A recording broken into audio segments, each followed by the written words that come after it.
Mark Feld from Super Training Gym. Super Training Gym, the second strongest gym in the West. We're here today with Silent Mike, ladies and gentlemen. Give it a hand for Silent Mike. He's been doing fantastic lately. Oh no, never mind. We're here today with Chris Duffin, former world record holder in the squat, but a bunch of bastards stole his squat record from him. But Chris is on a mission to teach the world how to lift, and he's here today to teach us how to lift. He's going to show us the sumo deadlift and the conventional deadlift. We got Fat Dan, formerly known as Fat Dan, and we got Filipino Thunder in the mix. So we got some different body types doing some different lifts. Chris is going to take us through it. Why should we be deadlifting? Thank you. You know, a lot of people think the deadlift is a risky move. Maybe it should be avoided. And you know what I say to that? I say, bullshit. That's what I say to that. Imagine. Hey, I'm going to hurt my back, though.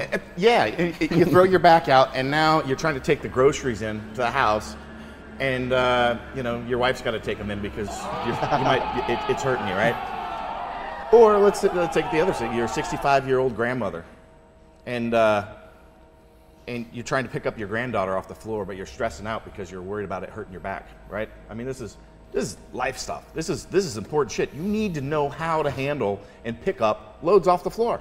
I mean, it is simple. This is a human proposition that you must know how to do. So it is incredibly important. And the people I work with, I mean, especially the clinicians and stuff, you get a client with back pain, it's the first thing you do. Teach them to deadlift. And they're going to walk out, and they may be, like I said, maybe that 65-year-old grandmother with tears running down their eyes. Not because they hurt, but the fact that they know that they can go pick up that grandbaby they couldn't. Hey, I'm right there with the 65-year-old woman. I've cried many times over deadlifts. So, you want to talk me through it, or do you want to show me how to do it? How do you normally do it when you coach? I'm going to talk through it first, then we'll coach through it. So, first thing, we're going to cover both the conventional and the sumo, and we're going to coach them with the exact same set of cues. So, I think that's important. We're going to coach them with the exact same set of cues. And there's a lot of ways to roam. You know, I'm not going to say that this is the only way to deadlift. It is not. But it's really important to understand that this is a very repeatable and coachable method. What about what Ed Cohn says? We got to follow what he says. Well, we'll make some Ed Cohn stuff too. Okay, there we go. I'm just thinking of all the comments that pop up. Like, oh, Ed Cohn does it this way, and this guy does it that way, and that guy does it this way. There's a lot of different ways to do it. Right. There's a lot of different ways. But like I said, it's important at the end of the day that we have some certain things taken care of. That we've got the hips in the right position, that we've got the tension in the right area, that we've got the right postural position. And so here's my method for how to coach that and create that. There we go. So yeah, that's it. So one of the important things we want to make sure is that we've got neutral spine position, okay? So we want to have neutral spine position all the way through into the head. The head becomes less important. Some people really crank it back. We're going to avoid that. We're going to keep, you know, right in here, okay? We want to have tightness against the bar when we do that. So a lot of people, they'll walk up and just hit that bar cold. And if you start loading a whole bunch of weight on there, as soon as you do that, you're going to start creating acceleration somewhere, and usually we end up rounding in the lumbar. So we want to avoid that. We want to have tension first. We want to have good bracing. If you want to talk bracing, I did a great video with Mike last year on squatting. There you go. So we covered bracing, we covered rooting, all this stuff. So we're just going to focus on the specific cues to get you dialed on squat. If you need to address those, watch those videos. We just covered it in a podcast earlier today. You can go through that, or you can go to my website, kabuki.ms, if you want some really in-depth stuff on that. The portal. But we're going to go through 5 cues, sumo and conventional. So the first thing that I like to do is make sure that we've got tension on the bar before we start. If we create tension, it'll allow us to get in the best hip position possible. Right. So we want our hips high as possible and as deep this way as possible, but not so high that it becomes a stiff leg deadlift, or we create this big lever on the low back. Gotcha. So there's a balance there. So what we're going to do is just walk up to the bar like we're going to do a stiff-legged deadlift. and we're gonna create some tension. Boom, I'm gonna act like I'm gonna pick it up, okay? Tension, here, click, I'm gonna keep that, okay? Now I've got that tension basically between my shoulder and the floor. Then I'm gonna brace, okay? So now I've got a nice rigid core. Number 2. Yep. So pull up, bend over at the waist, pull up on the bar, brace. Now pull the hips in. You're gonna drive them in and deep and never letting go of that tension, okay? Then right as you're about ready to deadlift, we need to integrate the last element of creating this nice rigid spine. So it's in neutral position. He likes to touch me a lot. We've braced. We've got to cue this lat hard. We're not going to retract and pull shoulder blades back or anything like that, but you're going to create a rigidity. So if you watch from the side here, you'll see boom, boom. See him crank hard. Right. Pulling that, kind of closing the space at the back. Together. Like pec popping. Yeah, except we don't want to no pec popping. We don't want to lose the postural position here. Right. So we're just creating rigidity. We're not retracting. We're just, there we go. It's more Yep, right there. trying to shove your shoulders downward. Down, yep, exactly. How do we explain that? But we're not going to actually like retract like this per Gotcha. se. We're just making it incredibly rigid and tight and depressing as much as we can here. I love depression. Good times for a change. So if you've got enough tension, as you get down, this is very, very last thing that you want to do. If you create too much tension in other areas first, you'll end up rounding in the spine. So this is the last piece. We want to create this stability first, then go here. This will almost feel like it breaks the bar off the ground as you do it. Right. Okay. Then from there, we punch the hips through. That's what we're best at. Yeah. A little. Boop. Yep.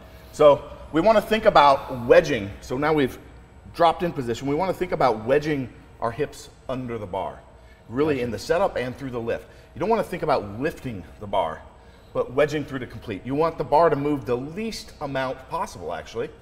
So I'm going to demonstrate it all really quick here. Boom. This is the conventional pull. Obviously, conventional pull, feet inside of arms. Arms are straight down. Boom. Pull up, brace, pull in, lats. Boom. And drive through. Sumo pull, same thing, except feet are outside of legs. Bend over at the waist, pull up, drive in, lats, drive through. You see, I can't even set up with this weight. It's coming off the ground. Right. It's starting to float. Yep. So a good pull isn't going to happen until you've got a few hundred pounds on the bar. Right. You actually can't set up properly. But this creates, as you can see, very neutral, rigid spine. Everything is right where we need to do, and all we've got to focus on is driving those hips through. Is that kind of a goal? Is it a goal to try to make the weight float a little bit? Is that something you have people practice, or it just happens because they're getting so rigid and so tight? Once you add a little weight, the weights will stay connected to the ground. The bar will bend a little bit. Gotcha. So we should never, at the start of the lift, somebody's always let loose. They maybe do all those things, and right when they go to pull, you go. Yeah, you'll still hear the. Right. Right. That will never, never happen. You've got to. They've lost tension. Not gonna be in set up correctly. Right. So, Gotcha. So Mark, on to you. Here we go. He made it look so damn easy. Don't jack this up. Just bend over at the waist. Get a hold on the bar. Pull up. Like you're gonna bend over, row it, or stiff leg it. Create some tension. Now wedge those hips between the shoulder and the bar.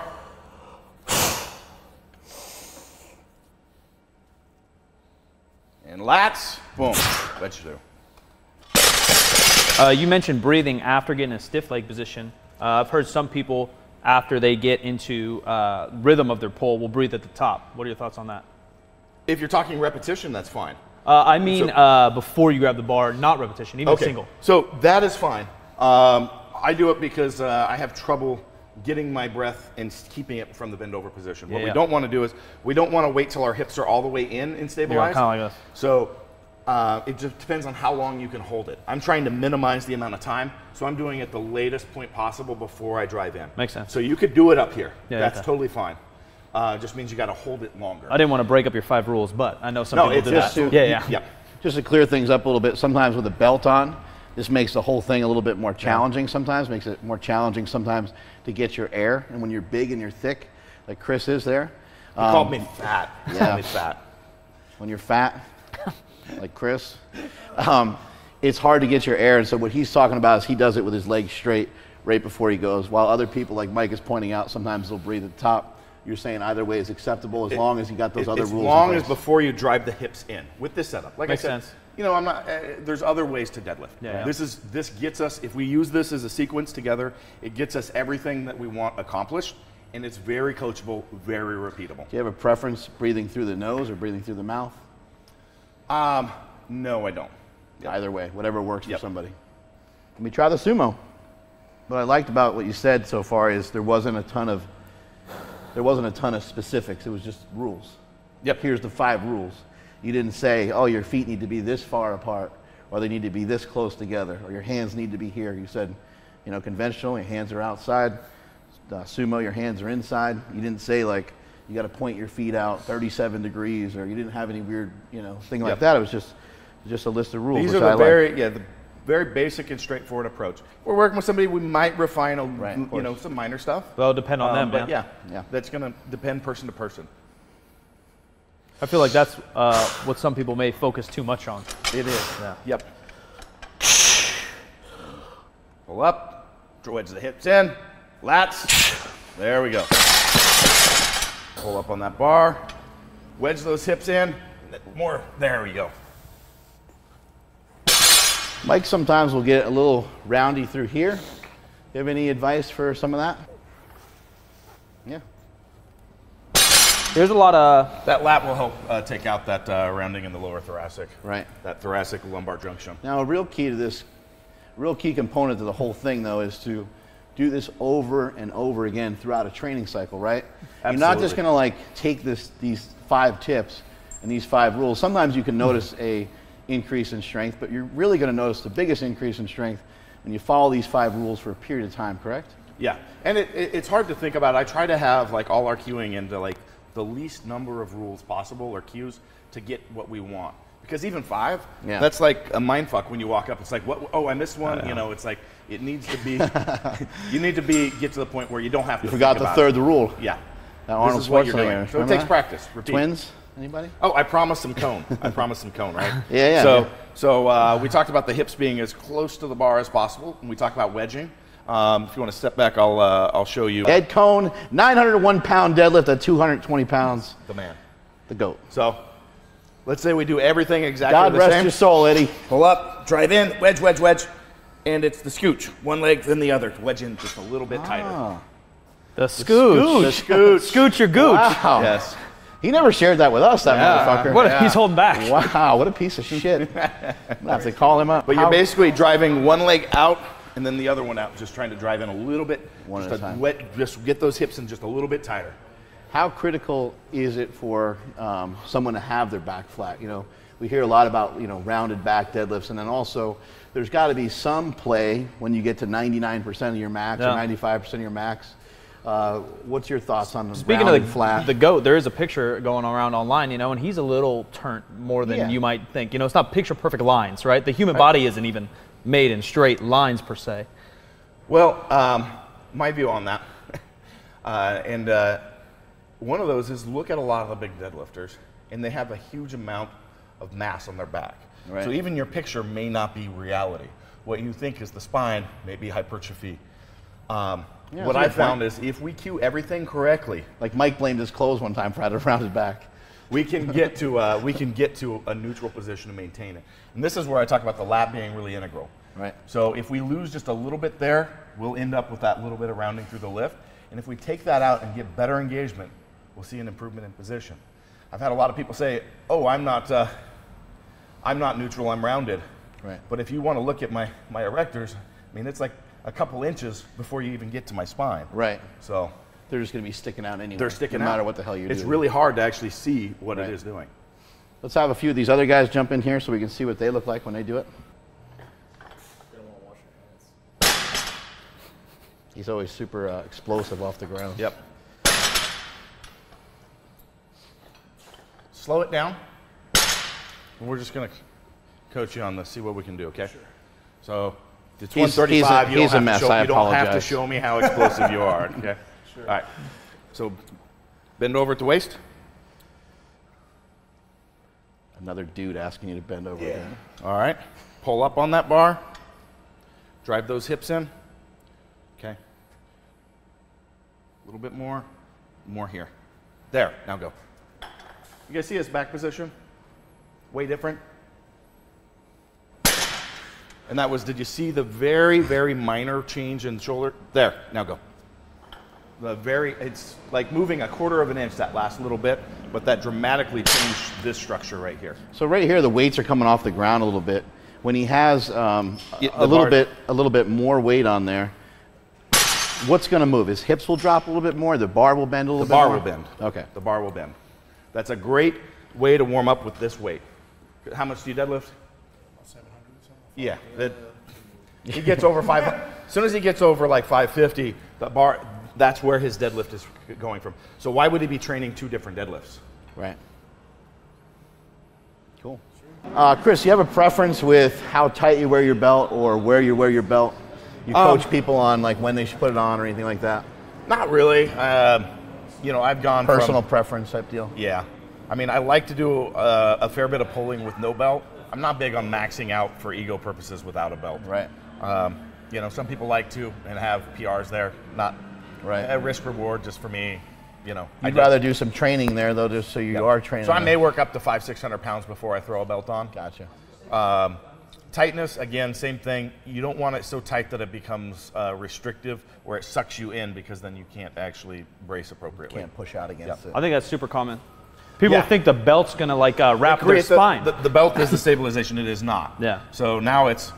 We talked about in our podcast that outer sheath. Right. Right. This is again an outer sheath. Makes it even more rigid because we're not having the muscle, but you're going to drive out and push against it all the way around. Say the belt's almost more for your stomach than it is for your lower back in a way. Absolutely, because that's what you're trying to use it through your stomach. It is all the way around. It's for this. It's for the whole torso. What about belt placement? I prefer to have the belt across the obliques. Okay. So kind of, I guess it will depend. I know some people wear them up higher. I guess it depends on how long you are or whatever, but maybe about around your belly button. Yeah, basically around the belly button, right where those obliques are, is the best spot. So, but I've never worn it high. I know a few people do wear them really high. Just a preference, right? Do you have a preference in terms of, you know, each person is going to have a certain ability to be able to take their kind of chest and torso and be able to kind of angle it upward? For me, it's very difficult for me to, like, you know, try to deadlift and be kind of almost like here. See, some people can drop their butt down so much and kind of squat it up. Do you have a preference on where someone's torso should be when they're pulling? That's really going to be individual biomechanics. I mean, all we can do as control is try to keep our weight behind that bar, yet that lever as close to the bar as possible. So we want this bar just kind of grazing in here, and as long as it's doing this, and we've got good hip position, you know, you're gonna, if somebody's got, you know, 4-inch longer arms than me, they're gonna be here, right? And I'm gonna be here. Ladies and gentlemen, that is a sign of somebody that's been coaching people for a very long time. He's not trying to, he doesn't have a magic wand that he can wave over everybody to make them lift the same way. He recognizes that, and he's just doing what, he's dealing with what he's got in front of him. It makes a lot of sense. Good. Very good wedge there. Very good wedge all the way through. Nice wedgie. It's more sumo than conventional, but thoughts on when to lock your hips and when to lock your knees? This should be almost simultaneous. So we should be rolling here. I see a lot of people, they'll want to, so anytime you see somebody, this is a really good thing to understand. Anytime you see somebody finish back here, they're not engaging their glutes maximally. So earlier in the lift.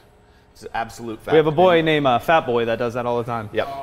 Maximal glute development system. So if we're firing, they're together and it's going to be boom, right there like this, right?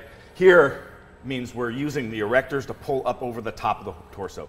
We don't want to have to pull our torso over the top of the hips, okay? We want to be wedging the hips through to complete the lift, not doing a torso lift. Yeah, and then sumo? Same exact sumo. So you'll see the same thing in the sumo. It's going to look same thing. It's going to be, they're going to get here and then be doing this, right? Right. With if they're firing those glutes late as well. Yep. Chris, give us 2 or 3 of your favorite, 2 or 3 favorite assistance movements. People always have a lot of questions about that for deadlifting, whether it's conventional or sumo or whatever. One of my favorites is doing rack pulls, but I want to be clear. A lot of people do them not incorrectly, but they do it for the wrong reason. They think that rack pulls are going to help them with their lockout, and it is not. What rack pulls are going to do is exactly what we were talking about earlier, is gaining control over this structure and strengthening this, okay, so that we don't lose that positioning.